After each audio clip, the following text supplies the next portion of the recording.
Hello everyone, welcome to Legacy IAS Academy. Welcome to the initiative where we are discussing about the previous year's mains questions that were asked in the year 2015 to 2022. Okay, so if you have not checked out the other videos from the Legacy IAS and from this particular playlist, I would strongly recommend you to watch all the videos that we have done, including the first video where I've discussed what is the structure of the mains answer. If you want to write an introduction, what should be the introduction? Then how should the body of the answer be written? What is the importance of the subheading and how should the answer be written? Should it be in the paragraph format or you can write it in the point format? So if you have any such doubts before attempting your daily mains answer writing process, so I would strongly recommend you to go back, watch the first video and all the videos which will run into somewhere around 15 to 20 minutes. Okay, so before continuing with this particular video. So the question for today is this: evaluate the nature of Bhakti literature and its contributions to the Indian culture, asked in the year 2021. Clear? See, this particular question, if you just look at the question, if you analyze it in a very broad way, you will be able to understand that this talks about the Bhakti literature. Okay, so you don't have to stick only to the Bhakti literature, you can talk about the entire Bhakti movement as such. You can talk about the Bhakti movement because Bhakti literature talks about the Bhakti movement. Don't forget that you will have to write about the Bhakti literature. That should be a part of your answer, but doesn't matter that even if you deviate a bit and if you include few points here and there about the entire Bhakti movement, it will hold good. You'll have to talk about the nature of the Bhakti movement and the contributions of the Bhakti movement. Clear? See, the question is already giving you hints about what should be the subheadings given in the question. If at all, just imagine this is your paper and this will be your margin. Okay, you will have the question here. You will start your introduction. Clear? This is how you will have the introduction, and as soon as the introduction, and remember, if it's a 10-mark question, your introduction should not be more than 2 to 3 lines or 3 sentences. That's all. Do not write an introduction which is so huge. Okay, not at all. Do not do that mistake of writing an introduction which is huge, and the examiner will actually get confused whether it's an introduction or whether that's a body of the answer. Do not do that mistake. So once you start the introduction, this should be followed specific to this particular question. This should be followed by a subheading which says evaluate the nature of Bhakti literature. Nature of Bhakti literature. As soon as the examiner sees this particular subheading given, you have the same words in the question, you have the same word in your answer, and you write 2 to 3 pointers. Or if you have more, you can include more also. Okay, so as soon as you're done with that, you should start writing about the second component that is asked in the question, which talks about the contributions of Bhakti. Okay, contributions. Under the contributions, you will write 2 to 3 pointers. So here you're done with the answer. Totally for a 10 marker, I would tell you to write 6 to 8 pointers or maximum 8 to 10 pointers for a 10-mark answer. Okay, this will do justice. And over a period of time, the back side, you will conclude it with the conclusion. Correct? This is how your answer should look like. Okay, I'm talking about the structure of the answer. See, introduction, first subheading, 3 pointers, second subheading, 3 pointers. And remember, this should be maximum 2 lines. Maximum. Here, the question is not asking you to explain Bhakti movement. Keep in mind, the examiner doesn't want to know what is Bhakti movement. Nowhere in the question, the question is demanding you to write the names of the Bhakti saints. Okay, even if you don't write the names of any Bhakti saint for that matter, you will do justice to the question, and do not revolve your entire answer around Shankaracharya, Madhvacharya and Ramanujacharya and their philosophy. Don't start explaining Dvaita, Advaita and Visheshadvaita philosophy. Do not explain for that matter about Ramananda or the Bhakti movement in Maharashtra, Varkaris and Dharkaris. Do not do it. Okay, nowhere in the question it is being asked. So the initial thing the first thing to remember before you start an answer is what is the demand of the question. Once you understand the demand of the question, it becomes really easy for you to start dividing your answer into such broad subheadings, and answering those subheadings will do justice to the question asked. See, this is a common mistake that every UPSC aspirant, whenever he or she is starting with the answer writing process, that they commit. This is a common mistake. So learn from the mistake. Whatever the mistakes that you got to do it here. Okay, not in the exam. Clear? Let's start. In the introduction, what do you write in the introduction? See, introduction should be about the Bhakti movement. It should always be about the Bhakti movement. And remember, you will have to summarize the entire Bhakti in 3 lines.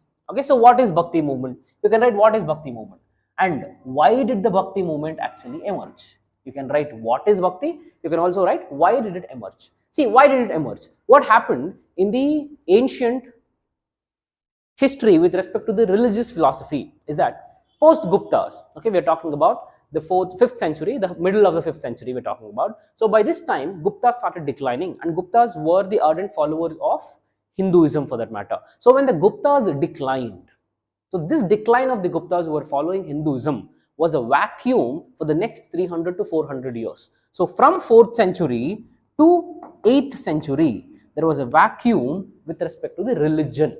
Okay, with respect to religion, you did not have any great developments happening because you don't have any important king in North India who is patronizing Hinduism after the decline of Guptas. Clear? So, because of this vacuum period that was in place, what happened was that the Hindu religion, which was also called as Brahmanism, which was crippled by the domination of the Brahmanas, became very, very complex. Okay, so it became very, very complex. You don't believe if I say that this was the Varna classification: Brahmana, Kshatriya, Vaishyas, and the Shudras, 4 Varnas for that matter. So these 4 Varna classification of Brahmanas, Kshatriya, Vaishyas, and Shudras, the top 2 Varnas, Brahmanas and Kshatriyas, were called as Dvija. What were these Dvijas? The education, privilege, importance in the society was very, very much confined only to the top 2 Varnas, that is Brahmanas and Kshatriyas, who were called as Dvija. Okay, what is this Dvija? Dvija means that particular community which is twice born.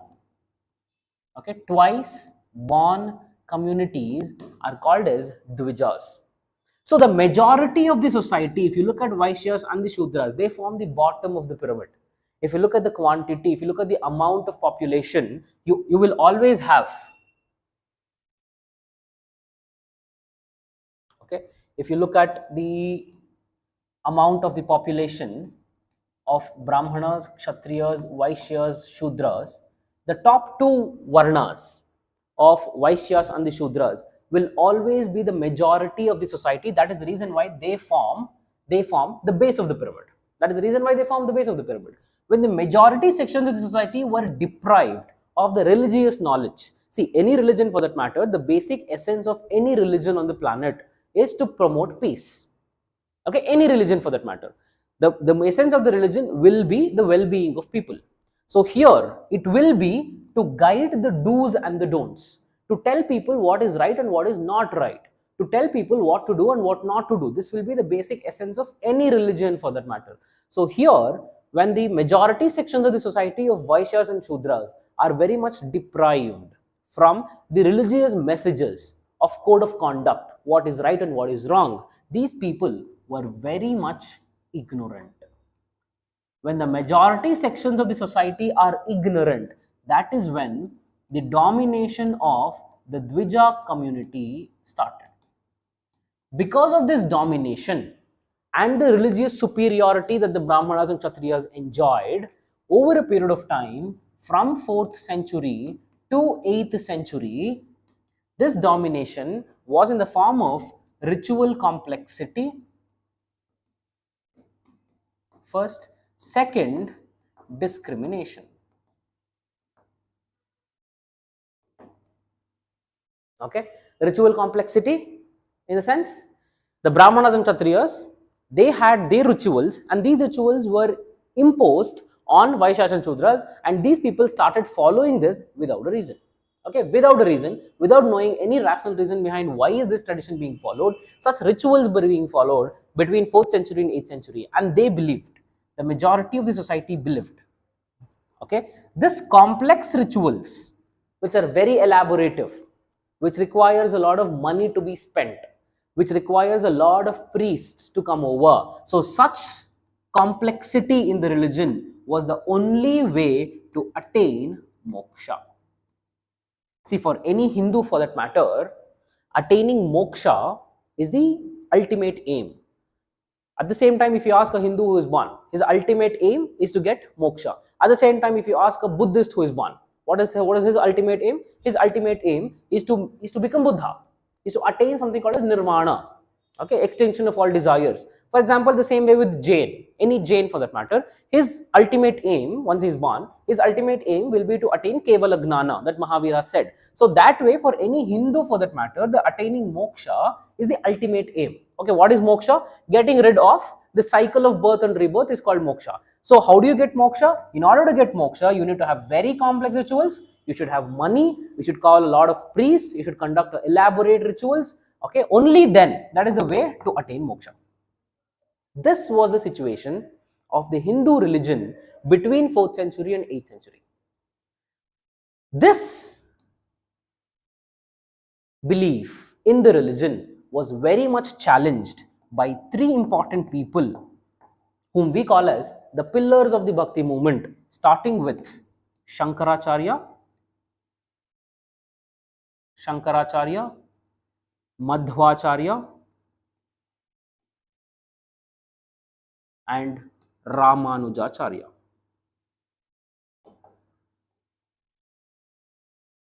Okay, these three people whom we call as the three pillars of the Bhakti movement, what did they do? They started telling that there is no Varna classification.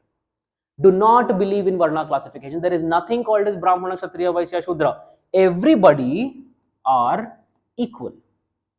See, we are trying to substantiate the statement of nature of the Bhakti literature. Okay, everyone are equal. Opposed Varna system. Here, everybody are equal. So, how do you attain moksha? Third one. To attain moksha, what did the religion say? What did the people believe that the religion said? You will have to have a lot of religious complexity, ritual complexity. You will have to have elaborate rituals being done. And only Brahmanas and Kshatriyas were called as Dvijas, who were allowed to get educated. So, when from this concept of complex religious belief system, the Bhakti saints said, it is very simple to attain moksha. What do? Have devotion towards God. That is called as Bhakti. What is Bhakti? An intense devotion and love towards God is Bhakti. So how do you attain moksha? You don't attain moksha when you carry out yourself with complex rituals. You don't attain moksha when you start spending a lot of money. You don't attain moksha when you do a lot of ritualistic beliefs and practices and traditions. No, you have an intense love and devotion towards God.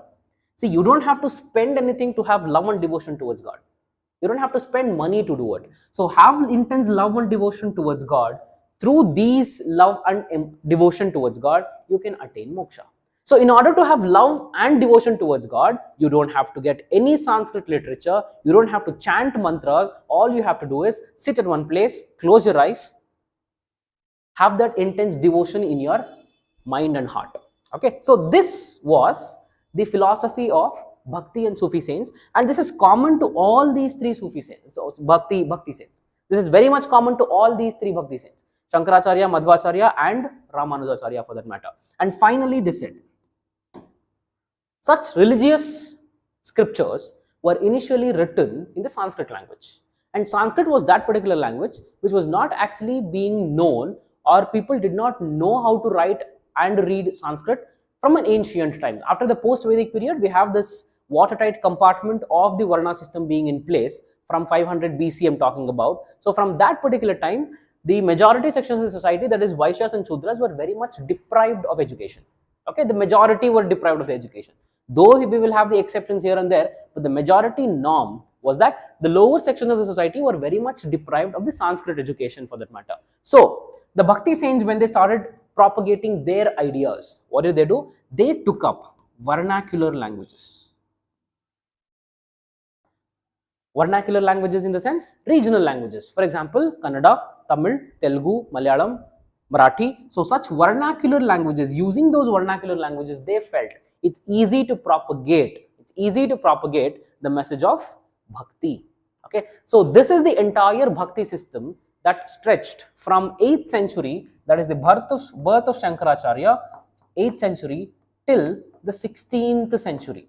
The medieval and the early medieval India of 800 years, 800 years which stretches from is the bhakti movement, okay, that we call it as. So these are the three notable people: Shankaracharya, Madhvacharya, Ramanujacharya. Shankaracharya was the one who propagated the philosophy of Advaita. Madhvacharya was the one who was exact opposite, contrast in nature, propagated the philosophy of Dvaita. At the same time, we have Ramanujacharya who talks about Vishishtadvaita. Okay, so this is about the bhakti movement. So this entire thing you can summarize and write it in the introduction. Nature of the bhakti. We've talked about the nature of the bhakti. Contributions of the bhakti. So what happened? What is the significance of the bhakti movement? What happened in the religion and also society because of the bhakti movement?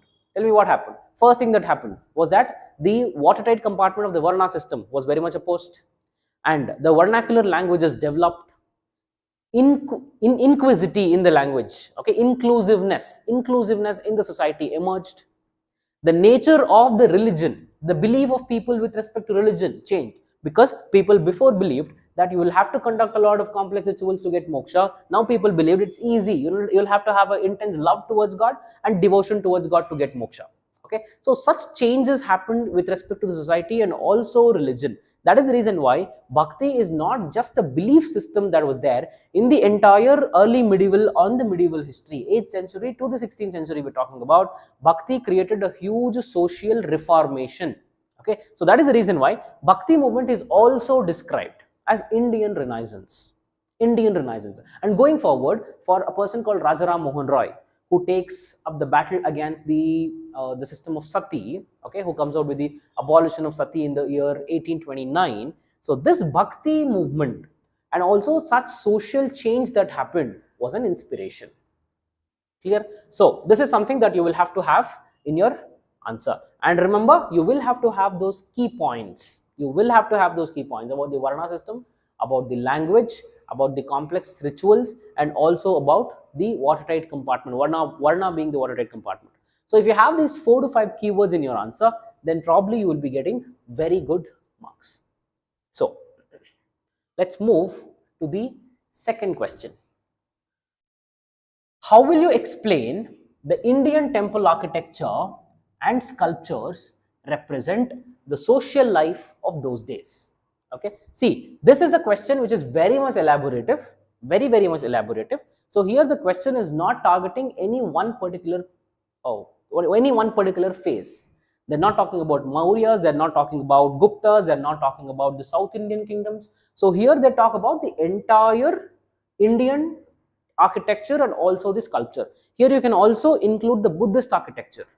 Okay, you can include the Buddhist architecture here also. So the question says, how will you explain that the Indian temple architecture and the sculpture represent the social life of those days? So where do you start your answer from?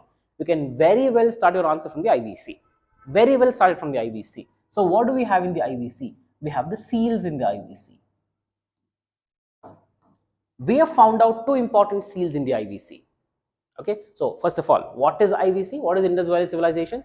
That part of the civilization which was in yesterday's video, I've told you how do you describe IVC and why do you describe IVC that way.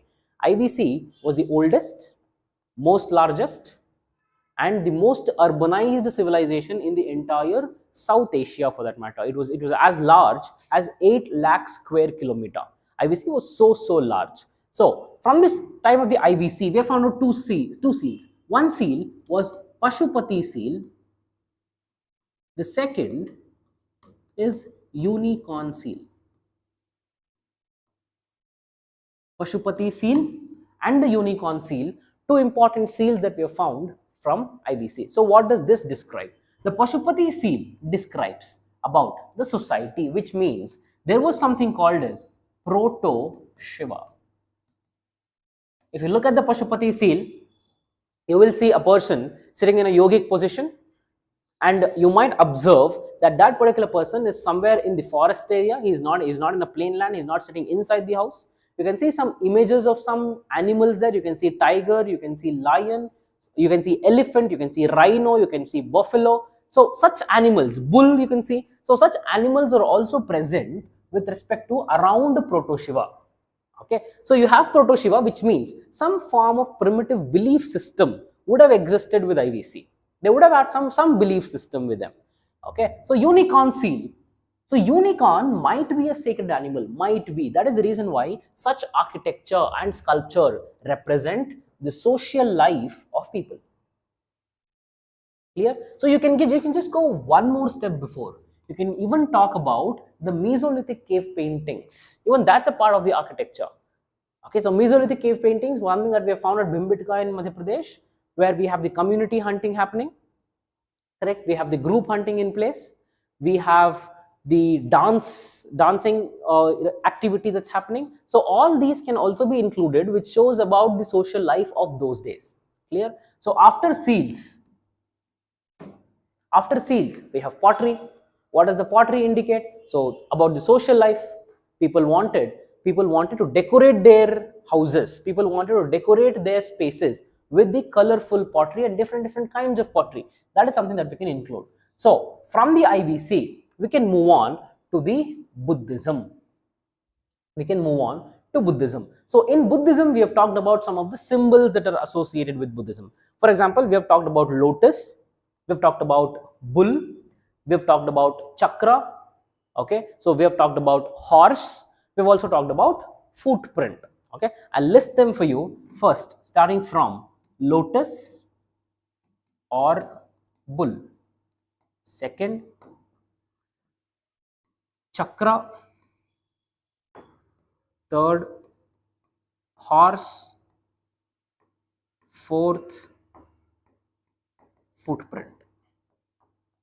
See, these are some of the symbols associated with Buddha. So if we talk about lotus or bull, what does this signify? So everywhere in Buddhism, bull or lotus, so don't think the lotus will indicate BJP, lotus or bull will indicate the birth of Buddha. And sometimes it is also said that the bull is the symbol of fertility. Okay, the symbol of fertility. You have chakra, you have horse, you have footprint. If you talk about horse, horse describes that phase or that activity, that event where Buddha sacrificed everything that he had. He sacrificed his family, he sacrificed his wealth, he sacrificed his kingdom, he sacrificed his father and mother, he sacrificed his kingdom. Everything was sacrificed by Buddha, and he started traveling on a horse. And this entire event where he sacrificed his belongings is called as Mahabhinishkramana. Mahabhinishkramana.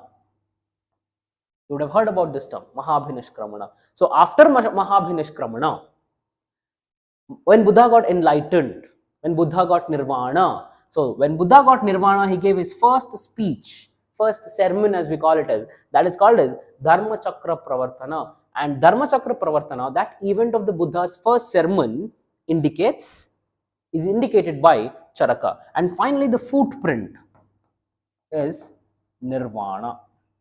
See, these are the symbols associated with Buddha. And what will this indicate with respect to the social life?